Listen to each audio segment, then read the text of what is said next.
Antaranya ialah hadis yang diriwayatkan oleh Abu Dawud.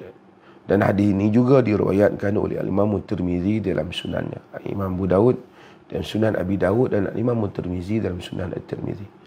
Di mana Nabi SAW menyatakan, Inna Rabbakum tabaraka wa ta'ala hayyun karimun yastahyi min abdihi idza rafa'a yadayhi ilaihi an yaruddahuma sifra. Dalam sebagian riwayat, sifran khaibatain. Maksudnya, Inna Rabbakum tabaraka wa ta'ala. Sesungguhnya Tuhan kamu tabaraka wa ta'ala. yakni Tuhan kamu yang maha berkat dan maha agung.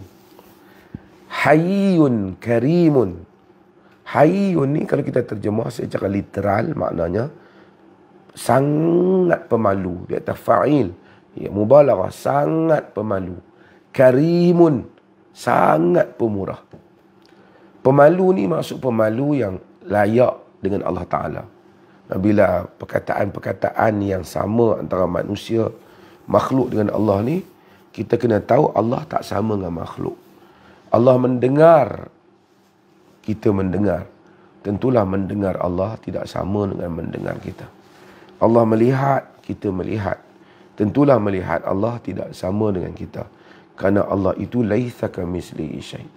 Bila kita faham Allah itu tak sama dengan kita, maka tak timbullah untuk tashbih ataupun tajsim.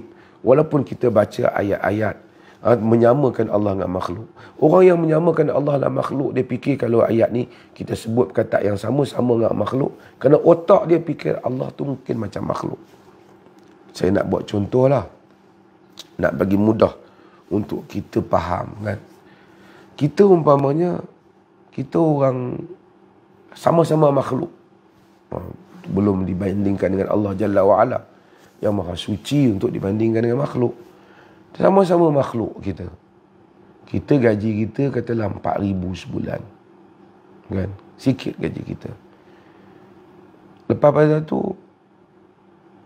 kita kalau tengok satu barang ataupun makan, menu, pergi makan steak lah, pergi makan apa di restoran yang mahal, tengok-tengok kena sampai kat 3,000 makan. Makan dengan kawan-kawan. Oh, kita kata mahal. Teruk lah mahal, kita kata. Habis gaji aku sebulan. Habis gaji aku sebulan. Sebab kadar kita tu, macam tu kadar kita. Allah Azza wa Jalla tidak demikian. Untuk kita nak bandingkan, saya nak fahamkan. Kemudian ada satu orang kaya. Kita tengok orang kaya tu makan. Dia ni gaji dia mungkin sebulan 500,000. Ada orang sekarang gaji 1 juta, 2 juta biasa dalam dunia korporat kan. Dia makan steak. Kita tengok dia makan sampai 8,000 meja sebelah kita. Kita kata kita kena habis dah gaji dekat sebulan dia tu. Mungkin kena berhutang lah. 2 bulan lah dia ke gaji dia untuk bayar makan tu. Sebab apa? Sebab kita andaikan dia tu macam dengan kita. Tapi kalau kita tahu dia tu tak macam kita, pendapatan dia tu banyak, setakat dia makan 5-6 ribu tu, tak jadi kudir, orang kata tak perasan pun dengan duit dia tu. Maka tak adalah kesusahan bagi dia. Dan tak patut kita samakan, oh mestilah dia pun menyesal dia makan. Tak patutlah demikian. Allah Azza wa Jalla bukan makhluk.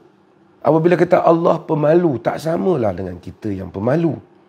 Apabila kata, sebab tu kadang-kadang orang yang tak faham, apabila dia baca Allah ayat yanzilu rabbuna, Allah Ta'ala Tuhan kita turun. Dia pakai kalau Tuhan turun, mestilah kosong tempat atas, daripada atas turun ke bawah. Bila dia turun, masa bila pula dia naik?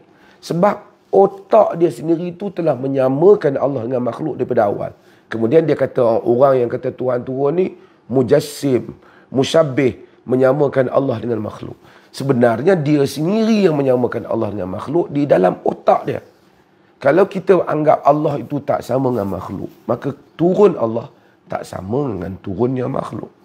Sebab itu ada alam ghaib dan alam syahadah. Allah itu alam ghaib dan tak sama dengan alam syahadah. Alam manusia, alam jin tak sama. Alam kita dengan alam atom, proton, neutron tak sama. Alam kita dengan alam ikan tak sama. Bagaimana alam ghaib, masalah bawah, atas dan seumpamanya, tidak sama dengan makhluk. Walaupun mungkin sama dengan perkataannya. Dan ini tidak dipahami oleh orang yang kadang-kadang terlalu nak berfalsafah. Lalu mereka terlepas daripada mengagungkan ayat-ayat Allah ataupun mengakur di atas perkataan-perkataan yang digunakan oleh Rasulullah sallallahu alaihi wasallam ataupun yang digunakan oleh Allah Subhanahu wa taala di dalam kitabnya ataupun oleh Nabi sallallahu alaihi wasallam di dalam sunnahnya.